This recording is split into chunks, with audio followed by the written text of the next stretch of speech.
L'UFC 300 arrive à grands pas. Aucune date officielle n'a encore été annoncée par la promotion, mais vu que l'UFC 299 a lieu en mars, on peut facilement spéculer que cet événement aura lieu en avril ou en mai. Comme on le sait, l'UFC aime marquer le coup lorsque le nombre de soirées numérotées atteint le palier de la centaine. L'UFC 100 était une carte XXL avec Brock Lesnar dans le combat principal et Georges Saint-Pierre dans le co-main event. Pour l'UFC 200, la soirée devait être dantesque avec la revanche entre Jon Jones et Daniel Cormier, ainsi que celle opposant Conor McGregor à Nate Diaz, mais les deux combats sont tombés à l'eau. Le premier, parce que Jon Jones aime vraiment se doper, et le deuxième parce que Conor était dans sa période étrange où il faisait semblant de prendre sa retraite tous les 2 jours. Même sans eux, l'UFC 200 était une carte impressionnante avec le retour de Brock Lesnar, un combat entre José Aldo et Frankie Edgar, ainsi qu'un affrontement de légendes vivantes entre Daniel Cormier et Anderson Silva. La promotion a même sorti un ring couleur moutarde qui était censé symboliser l'or, et même si c'était un peu raté aux yeux de tous, l'idée d'un changement visuel m'a plu. Tout ça pour dire que l'UFC 300 sera un show anniversaire qui célébrera la promotion, et nul doute que l'UFC voudra mettre les petits plats dans les grands.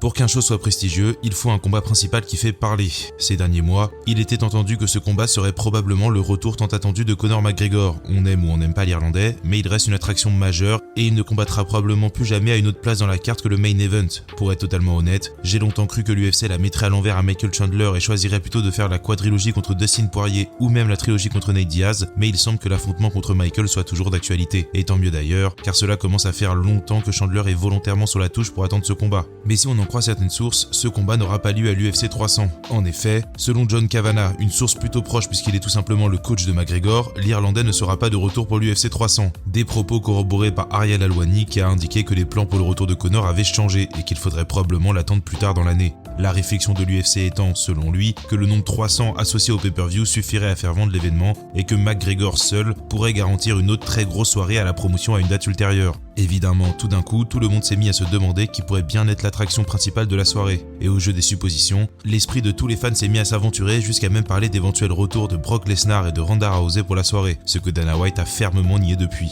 Alors, il faut regarder les autres stars de la promotion.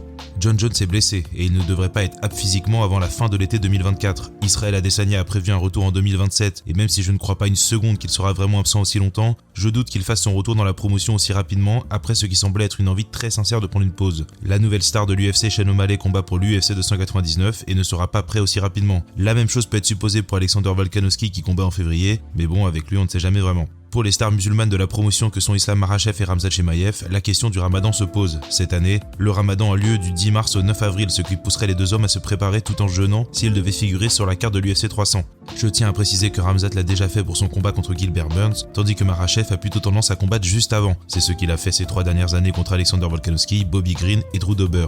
Je vais donc partir du principe que Khamzat pourrait être prêt, mais pour Islam, il a publiquement dit qu'il souhaitait combattre avant, donc je vais partir du principe qu'il ne sera pas présent. Et du coup, qui reste-t-il pour prendre part au combat principal de l'UFC 300 ? En l'absence de Conor McGregor, il paraît probable qu'une ceinture soit défendue dans le combat principal de la soirée. En effet, hormis Jorge Masvidal et Nate Diaz, peu d'autres combattants ont été l'attraction principale d'une soirée sans ceinture en jeu, et ces deux derniers ne sont même plus sous contrat avec l'UFC. Donc, quel champion pourrait être disponible en avril ? En fonction de la violence du combat, les vainqueurs des main event et co-main event de l'UFC 296 pourraient être là. Si on est réaliste, il y a vraiment peu de chances que la soirée soit clôturée par les poids mouches, donc on ne retiendra que le vainqueur du combat entre Leon Edwards et Colby Covington. D'ailleurs, je profite pour rajouter qu'il est très peu probable qu'un combat féminin soit en main event de la soirée, surtout maintenant qu'Amanda Nunes a quitté la promotion. Donc, je ne vais pas prendre en compte cette option-là non plus. Revenons donc aux champions. Le vainqueur de Leon Edwards contre Colby Covington pourrait être prêt à temps. Je pense également que le vainqueur du combat opposant Sean Strickland à Dricus du Plessis pourrait être prêt à temps. Les deux combattent plutôt régulièrement et à moins d'une grosse guerre lors de l'UFC 297, je les pense capables de combattre 3 mois plus tard. Chez les mi-lourds, Alex Pereira pourrait être disponible à n'en pas douter. Il a combattu à la mi-novembre pour remporter sa ceinture et Dana a déjà dit que sa prochaine défense se ferait contre Jamal Hill, donc c'est une vraie possibilité. Du côté des poids lourds, Thomas Spinal devrait aussi être disponible. Le problème pour lui est de savoir s'il est prêt à affronter quelqu'un d'autre que Stipe Miocic, qui ne voudra probablement pas de lui. Et si vous voulez mon avis sur toutes ces situations, regardez cette vidéo-là juste après. Je pense donc qu'on a ces 4 options-là qui sont les plus probables. Le problème pour déterminer qui sera dans le combat principal de l'UFC 300, c'est de trouver la bonne combinaison d'adversaires, celle qui va attirer le plus de regards tout en respectant la hiérarchie des poids. En effet, si Alex Pereira et Sean Strickland défendent leur ceinture le même soir, c'est Alex qui sera le combat principal de fait. La raison pour laquelle je dis ça, c'est que même si Alex Pereira est en train de devenir une star, je doute que Jamal Hill soit un partenaire de danse qui va faire bouger les foules. Là où selon moi, un combat qui ferait un peu plus parler de lui serait un affrontement entre Sean Strickland et Khamzat Chimaev. S'il veut bien combattre juste après le Ramadan, Khamzat est la plus grosse star que l'UFC a entre les mains pour l'UFC 300. Je dis ça sous réserve bien sûr que Conor Chandler ne s'efface pas à ce moment-là et que la revanche entre Islam Makhachev et Charles Oliveira ne soit pas faisable.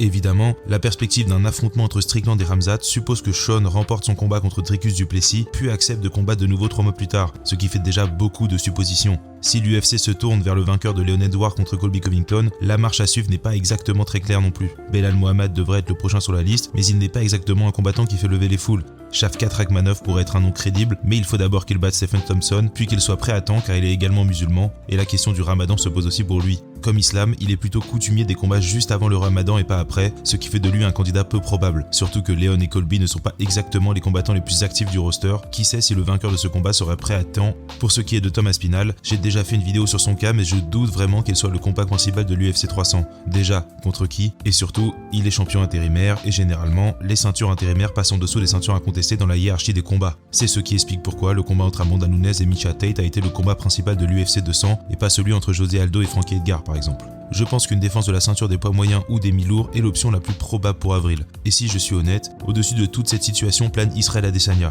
De là, Stylebender a indiqué qu'il souhaite prendre une pause jusqu'en 2017, mais il est la clé qui pourrait permettre de résoudre toute cette équation. En effet, un nouveau combat contre Alex Pereira pour la ceinture des mi-lourds cette fois-ci serait extrêmement vendeur.